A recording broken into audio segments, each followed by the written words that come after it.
இன்னும் நல்ல கேள்விதான். நியாய உணர்வு கொண்ட மக்கள் பதில் எதிர்பார்க்கின்ற ஒரு கேள்வி என்றே சொல்லலாம். இந்த மாதிரி கேள்விகள் வரவேற்கப்படுகின்றன.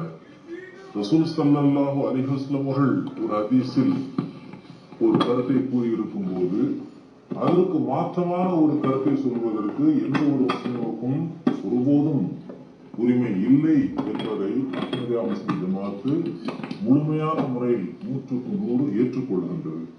இந்த அடிப்படையில் ரசூல் ஸல்லல்லாஹு அலைஹி வஸல்லம் அவர்கள் இன்னி ஆகிருல் அம்பியா, அதாவது நபிமார்களில் நான் கடைசியானவனாக இருக்கிறேன். ஆஹிர் என்று சொன்னால் கடைசி என்றுதானே பொருள்.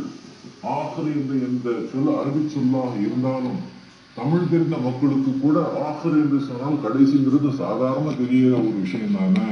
இது கூட உங்களுக்கு தெரியவில்லையா என்ற அளவுக்கு சிலர் நம்மிடம் கேள்வி கேட்கிறார்கள். நியாயமான உணர்வோடு கேட்கின்ற கேள்விதான். இதற்கு நாம் பதில் தர கடமைப்பட்டிருக்கிறோம்.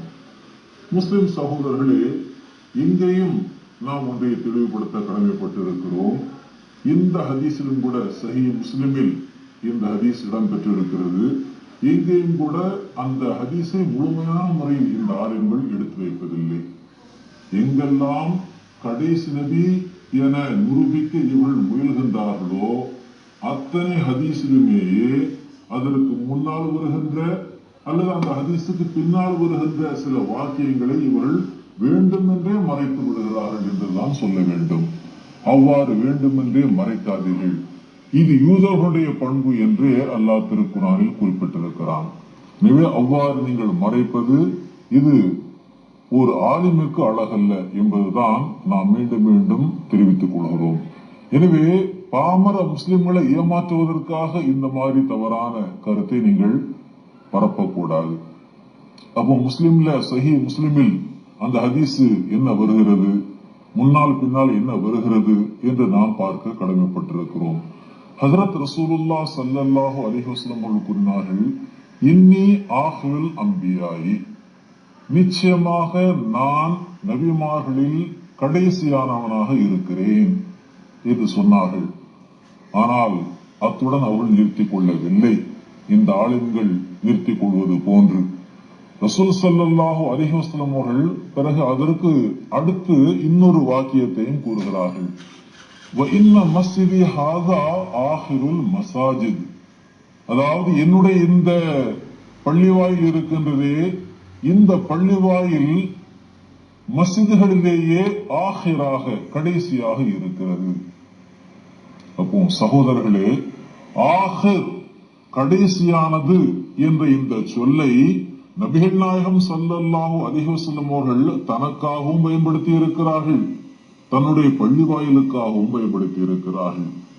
நாம் கேட்கின்ற கேள்வி என்னவென்றால், கடைசி என்பது காலத்தினால் கடைசி, இனி அதுக்கப்புறம் எந்த நபியும் தோன்ற முடியாது என்று இந்த ஆலிம்கள் பொருள் கொடுக்கிறார்கள் என்றால், அப்போ அதே பொருளை அந்த ஹதீஸினுடைய பின்னால் வருகின்ற அந்த பகுதிக்கும் அவர்கள் கொடுக்க வேண்டும். கொடுப்பார்களா? இதுதான் நாம் கேட்கிறோம். என்ன அர்த்தமாகும்? நான் நபிமார்களில் கடைசியானவனாக இருக்கிறேன், இந்த பள்ளிவாயில் பள்ளிவாசல்களிலேயே கடைசியானதாக இருக்கிறது என்று அர்த்தம் கொடுக்க வேண்டியது வரும். இந்த அர்த்தத்தில் ரசூல் ஸல்லல்லாஹு அலைஹி வஸல்லம் அவர்கள் இந்த ஹதீஸை ஒருபோதும் கூறியிருக்க மாட்டார்கள். ஏனென்றால் இந்த அர்த்தம் கொடுப்போம் என்றால் என்ன அர்த்தமாகும்னா, ரசூல் ஸல்லல்லாஹு அலைஹி வஸல்லம் அவர்கள் கட்டிய அந்த மஸ்ஜிதே நபவிக்கு அப்புறம் இந்த உலகத்தில் எந்த ஒரு பள்ளிவாசலும் கட்டக்கூடாது. அவ்வாறு கட்டினால் அது இந்த ஆஹிருல் மசாஜித், மஸ்ஜிதுகளில் கடைசியானது என்பதற்கு மாறுபட்டதாக அமையும் என்று நாம் பொருள் கொடுக்க வேண்டியது வரும். இந்த பொருளை எந்த ஒரு ஆலிமாவது கொடுக்க துணிவாரா?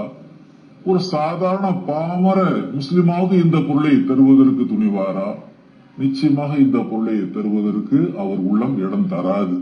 ஏனென்றால் அவருக்கே தெரியும், இந்த மஸ்ஜிதே நபவிக்கு அப்புறம் ரசூல் ஸல்லல்லாஹு அலைஹி வஸல்லம் அவர்கள் கட்டிய இந்த பள்ளிவாசலுக்கு அப்புறமும் இன்று வரை, ஏன் கியாம நாள் வரை பள்ளிவாயில்கள் கட்டப்பட்டு கொண்டே இருக்கும்.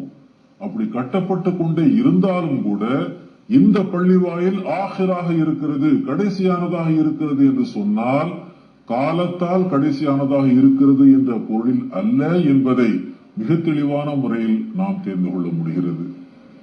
அப்ப என்ன அர்த்தம் இதற்கு கொடுக்கணும்னா, ரெண்டை இணைத்து பார்க்க வேண்டும். அதான் மீண்டும் மீண்டும் நம்ம சொல்றோம். ஒரு ஹதீஸ்ல ரசூல் ஸல்லல்லாஹு அலைஹி வஸல்லம் ஒன்றை விளக்குகிறார்கள் என்றால் மிக தெளிவான முறையில் விளக்கிவிட்டுத்தான் சென்றிருக்கிறார்கள். மார்க்கத்தை அந்த அளவுக்கு விளையிற நிலையில் ரசூல் ஸல்லல்லாஹு அலைஹி வஸல்லம் நமக்கு விட்டு சென்றிருக்கிறார்கள். எனவே தன்னுடைய நிலையை பற்றி ஆஹ்ருல் அம்பியா, நபிமார்களில் கடைசியானவர் என்று சொன்னார்கள் என்றால் அத்துடன் இந்த பள்ளிவாயில்களிலேயே கடைசியானது என்ற அந்த வாக்கியத்தையும் அவர்கள் பயன்படுத்தி அந்த கருத்தை முழுமைப்படுத்தி இருக்கிறார்கள். என்ன அர்த்தமாகும் என்றால், உண்மையிலேயே எவ்வாறு இந்த பள்ளிவாயிலுக்கு அப்புறமும் பள்ளிவாயில்கள் கட்டப்பட்டாலும் இந்த பள்ளிவாயிலுக்கு இணக்கமானதாக, இந்த பள்ளிவாயிலை பின்பற்றியதாக எத்தனை பள்ளிவாயில்கள் இந்த உலகத்தில் கட்டப்பட்டாலும், மறுமை வரை எத்தனை பள்ளிவாயில்கள் கட்டப்பட்டாலும் அது இந்த பள்ளிவாயிலுக்கு மாற்றமானதாக, இந்த பள்ளிவாயிலுக்கு எதிரானதாக, இந்த பள்ளிவாயிலுக்கு போட்டியானதாக இருக்காதோ அதே போன்றுதான் நானும் நபிமார்களில் கடைசியானவனாக இருக்கின்றேன். எனவே என்னை பின்பற்றியவாறு நிச்சயமாக ஒரு நபி தோன்றலாம், ஆனால் எனக்கு போட்டியாக, எனக்கு எதிராக, எனக்கு மாற்றமானதாக எந்த ஒரு நபியும் தோன்ற முடியாது என்ற கருத்தை தான் இதையும் தெளிவுபடுத்துகிறது. ஆக சகோதரர்களே, ஆகர் என்ற வார்த்தை கடைசி என்ற பொருளை தந்தாலும் கூட காலத்தால் கடைசியானது என்ற அர்த்தத்தை ரசூல் ஸல்லல்லாஹு அலைஹி வஸல்லம் அவர்கள் இந்த ஹதீஸில் தரவில்லை. எனவே சஹீஹ் முஸ்லிமில் வந்திருக்கின்ற இந்த ஹதீஸுக்கும் மக்கள் பிற்பகுதியை வேண்டுமென்றே மறைத்து விடுகிறார்கள். ஏனென்றால் அந்த பகுதியை சேர்த்து சொன்னா சாதாரண பாமர முஸ்லிம்கள் கூட புரிஞ்சுக்கலாமேங்கிறதுக்காகத்தான் அந்த ஆஹ்ருல் மசாஜித்ங்கிற அந்த வார்த்தையை எடுத்துக்கிட்டு ஆஹ்ருல் அம்பியா, தன்னை பற்றி நபிமார்களில் கடைசியானவர் என்றல்லவா ரசூல் ஸல்லல்லாஹு அலைஹி கூறியிருக்கிறார்கள் என்று இவர்கள் பறைசாற்றுகிறார்கள். நாம் சொல்கிறோம் அந்த அர்த்தத்தில் சொல்லவில்லை.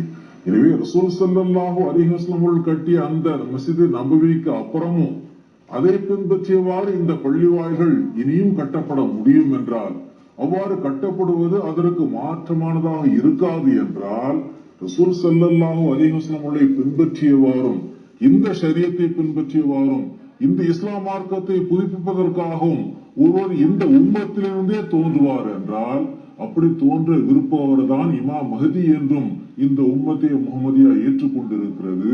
அப்படிப்பட்டவர் இந்த உம்மத்தில் தோன்றுவதில் எந்த விதமான களங்கத்தையும் ஏற்படுத்தாது. அது ஹாத்தமுன் நபியின் என்பதற்கும் ஆஹ்ருல் அம்பியா என்பதற்கும் எதிரானதாக ஒருபோதும் அமையாது என்பதைத்தான் ரசூல் ஸல்லல்லாஹு அலைஹி வஸல்லம் அவர்கள் இந்த உதாரணத்தின் மூலமாக நமக்கு விளக்கி இருக்கிறார்கள் என்பதை நாம் மிக தெளிவான முறையில் தெரிந்து கொள்ள முடியும்.